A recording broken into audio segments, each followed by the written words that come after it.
There we go. Right. Marvelous. Perfect. Sorry, I'm a Teams person. Zoom tends to confuse me. Right. So as you said, ION, we've been in business for over 50 years, 30 years of which have been optimizing offshore operations. We've been primarily working in the seismic sector and working in oil and gas exploration. However, about 5 years ago, we began to diversify and bring the skill set in managing operations that we have in the oil and gas sector into a broader range of applications, including, for example, offshore wind, port operations, and vessel optimization.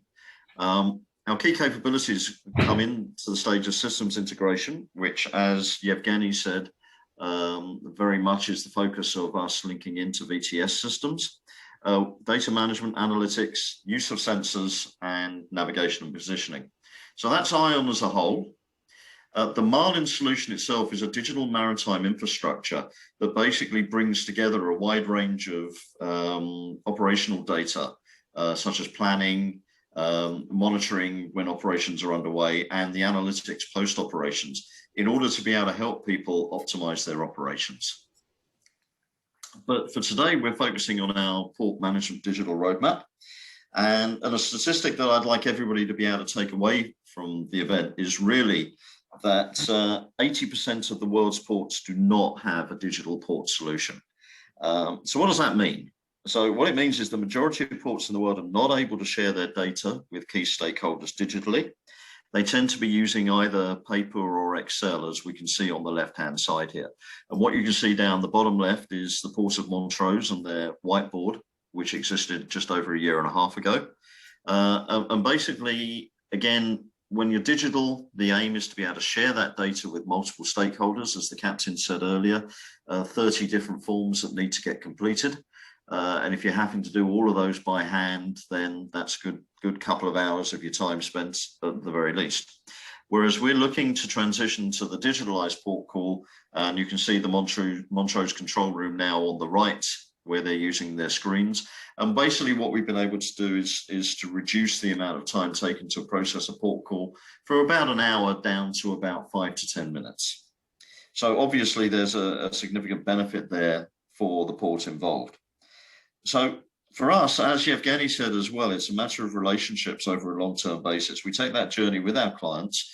And for us, the key thing to do is conduct a full process review with our clients and establish where they are currently in terms of systems.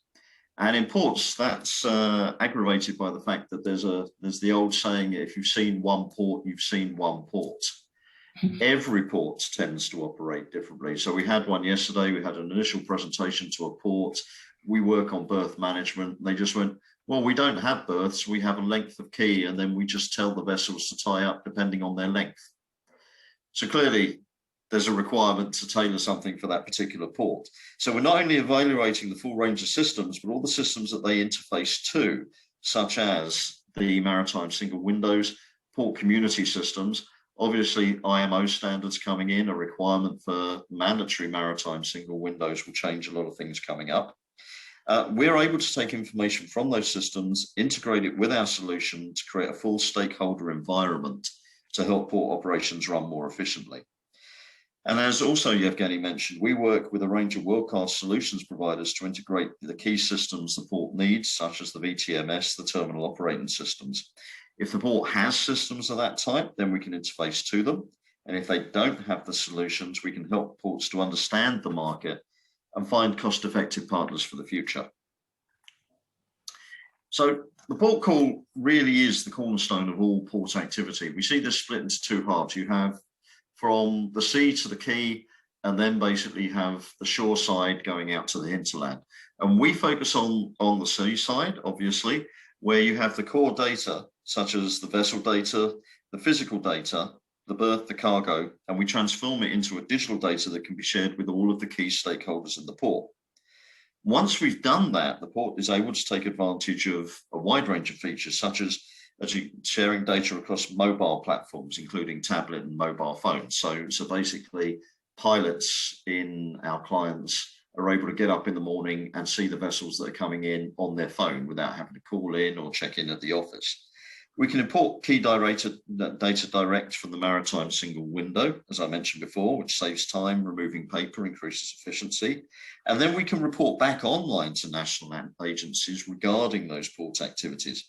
We can share the information with the key ports stakeholders, which includes people such as the stevedores, or if you're in ro-ro, you've got people who've got to drive the cars off the vessels when they're being delivered. And finally, we'll interface to the finance systems, because you need to invoice accurately to ensure that the port receives all of its dues in good time. And literally that can range from somebody managing their entire port invoicing process on Excel, right the way up to a full SAP system that we would integrate with. So to summarize all of that in one page, basically what we're looking at here is Marlin Smartport, the amount of inputs that we have, you know, the agent, the vessel, maritime single window, and so on. We then integrate that in the platform, and we then feed that back to all of the key systems that require information regarding to that port call. So once we have that in place, what we're able to do is enable new capabilities. You know, one of my favorite stories here is if anybody's ever been involved in a port management and you know the preparation for a board meeting, you know that what you're going to have to do is send around large amounts of PDFs, which you take your Excels, you summarize them into a PDF, and you send them off to all of your port stakeholders and all of your directors and ask them to read it and hope they'll get there. So the Ports of Montrose, who are our first client, they're our oldest operating client, have managed to resolve that quite nicely now by creating 9 logins for their entire board to their analytics and key performance indicators within our Marlin Smartport system. And they just ask the board to check in on a regular basis so that they can get the key data in real time and that they're prepared more effectively for the board meeting. And they're finding that engagement with the board to actually deepen the board's understanding of the work that they're doing. So the other systems that we can be looking at, for example, is the use of mobile platforms for stakeholder engagement. We've said pilots, we've said agents, but there's no reason why berth availability data can't be shared direct with the vessels and other key stakeholders. We've been engaged with the Sea Traffic Management protocol that's currently being bedded in, and we are able to communicate direct with vessels via systems such as Wärtsilä's Naviport system. Port call tracking, as somebody referred to there, can be automated based on the vessel location, giving an even higher level of data accuracy. One of the fun things, of course, is that ports do not all define the docking time in the same way. Some refer to it as when the pilot says that they've docked, some says when they've tied up. What we can do is we can adhere to the new international timestamps and basically automate a timestamp when a vessel gets to the dock. We have a decision support tool underway, which is a guided berth allocation process that enables port controllers to optimize the use of berths based on the specific needs of the vessels. Do they need shore power? Do they need water? Do they need a particular crane? So instead of just first come, first serve, there is a transparent system that says, well, look, you're here, but the berth that you need to be unloading isn't available. So we're going to bring in this vessel that can use our grain hopper and various things of that sort. So it's a decision support tool. It doesn't override what the port controller does, but it gives them the information to be able to make the right decisions, which leads us to emissions monitoring. The COP26 event in Glasgow will highlight that, but it's also now one of the EU's 10 standards that they're using for emissions reduction. Will focus very heavily on vessels.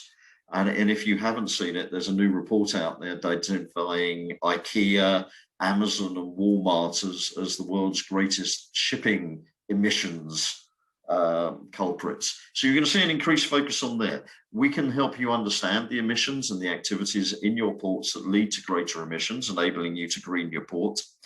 And finally, we are also able to provide solutions where there are ports that just don't have full-time personnel in, and we're able to automate the tracking of vessels throughout those ports. So like I say, we're enabling a lot of new capabilities in the system. So I've got down to my closing remarks and discussion. So I'll thank you for my time. 10 minutes, 12 seconds by my count. I think I made it in there, Steve.